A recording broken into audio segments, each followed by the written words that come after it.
You guys, we got tire selections at Ocala. We'll talk about that, plus a big night for Clay Harris, an update on the future of Belle Clair Speedway, and more. Let's go.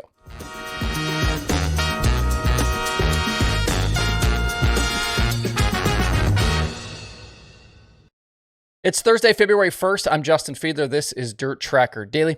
I hope you were tuned into FloRacing last night for the Lucas Oil Late Model Dirt Series feature from Ocala, because if you were, you would have heard Michael Rigsby and James Essex talking about the tire selections for the top four starters.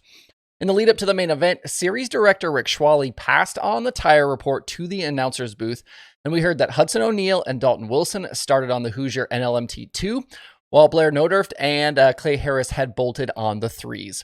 Those were obviously right rear tire selections. A big hat tip to Schwally for making that happen, and for James and Rigsby for sharing. Ben Shelton as well coming through there as well, adding a little bit of context from the infield. I thought it was perfect, added a nice little wrinkle there down the stretch, knowing the top two drivers were on different tires. I think if the track service would have played a little bit nicer, maybe it would have played a little bit more into the finish. But either way, I hope it continues to kind of find its way into the broadcast this season. And it helps tell the stories, I think, of how these races are going to play out. I know a lot of those guys are tuning into these shows, which I certainly appreciate. And it's badass that we can throw out a suggestion like that and see it implemented just a few days later. Absolutely love that. And to everyone who said it wasn't possible, I'll look forward to your comments today on the show and your apologies and whatever else you want to say about this. Last night's main event was won by Hudson O'Neal from the pole. All four Lucas races so far this season have either been won by O'Neal or Ricky Thornton Jr. Those two were at the top of the series all 2023, and clearly they're not slowing down right now. RTJ has won 11 of the last 20 Lucas features, and O'Neal has 4 of those 20, so 15 of the last 20 races won by 2 drivers. Pretty wild numbers. I do think, though, that O'Neal's win was probably a bit overshadowed by what we saw from newcomer Clay Harris.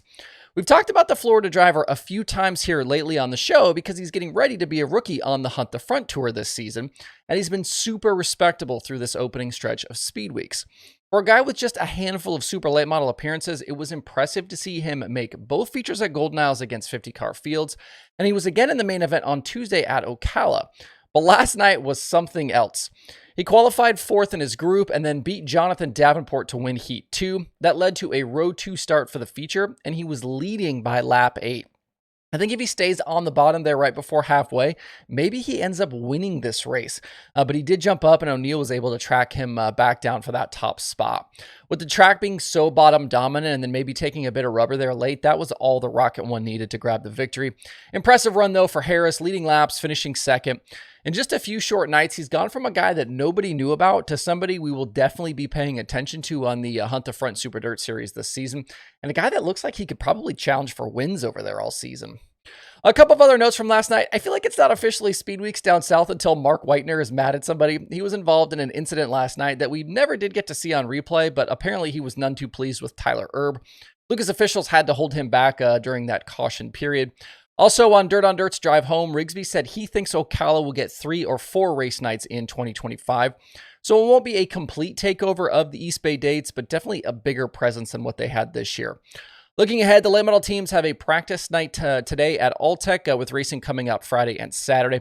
If you want to see early stats for the 2024 Lucas season, head over to DIRTRACKR.com/analytics. Every race so far is in the database, and the numbers are just rolling. That will help you out with those fantasy racing picks, or if you're just curious about the action so far. At this moment, we've got 217 Lucas races represented. That's everything back through the 2020 season. Elsewhere this weekend, we've got Winter Freeze at Screven in Georgia. That weekend also includes the 20,000 to win SCDRA show, along with the 2 nights of the Southern All-Stars. Sounds like they're expecting a big field of late models there and a number of high-profile drivers. We've already talked about Brandon Overton, but the list also includes Tanner English, Ryan Gustin, Garrett Smith, and a lot of the top Southern guys, names like Will Harrington, Carson Ferguson, Ross Bales, and a whole lot more. If English is going to Screven, I guess that will be a big clue that he's not going to pursue a season out with Lucas. Friday and Saturday from Screven will be streamed on Flow. If you want more on the SCDRA portion of Winter Freeze, check out the slider issue I sent out this morning. Features a piece on the event from Evan McCrory, who hosts the Doomwitch on Dirt podcast. It's in your inboxes and at DIRTRACKR.com/the-slider. We won't have any 410 sprint car racing until Dirt Car National starts next week, but there is 360 USCS action in Florida at Hendry County this weekend. Some drivers to expect there include Wayne Johnson, Ryan Timms, and Davey Franick, among others. That one can be streamed over on Speed Sport, but it is pay-per-view, and it will set you back $39.99 for a weekend pass. Before we shut it down for the week, I wanted to give an update on the future for the shuttered Belle Clair Speedway in Illinois. We first talked about Belle Clair on The Daily Show back in October of 2022 when it was listed for sale at a price of $2.4 million. The track itself hasn't hosted any racing since 2019 and ended up being a victim of shutdowns during COVID. It had previously held races for POWRi, Mars, the MLRA, and the Summer Nationals. This photo I'm showing on the screen is not what it looks like right now. Later in 2022, the facility was eventually acquired in a joint deal between the city of Belleville and St. Clair County, with plans to continue operation of the fairgrounds and the racetrack. Now, this picture I'm putting up right now that includes Brad Loya. This is more about what the track looks like right now. It's been a slow process since the kind of initial deal with the city and the county happened with one of the final legal hurdles being cleared in June of 2023. That was when St. Clair County was made sole owner of the property, with the town or city of Belleville kind of always planning on exiting the deal. Supposedly, it had to be a joint deal with the city originally to make it through the legal process, but I won't bore you with those details.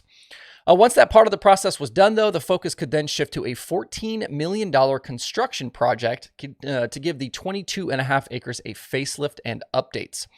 An article in the local paper said that the county board chairman had hoped there would be racing at the track in 2024, but at this moment, that kind of seems unlikely. Just a few days ago, though, Jimmy Deering over at STLRacing.com posted a rendering of what officials hope the facility will look like once the renovations are complete. The plans, though, according to Deering, aren't yet finalized, so we're probably looking at more time before any real work begins. Just seeing the image, though, makes me hopeful that sometime soon racing will return to Little Belleville. That's it for The Daily Show this week. Thanks to all of you who continue to tune in and support the show in whatever way you do so.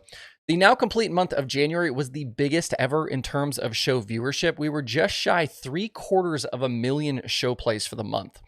For some context, it took nearly 2 years to start before we reached that number total for the life of the show. So what previously took 21 months to do, we are now doing in a month. We are averaging around 24,000 plays every single day and had nearly 250,000 unique viewers in the month of January. I just can't wrap my brain around that many people watching and listening. Versus January of 2023, show growth was over 200%. So a big thank you for that. I hope you guys have a great Thursday and a great weekend out there. We'll see you right back here on Sunday.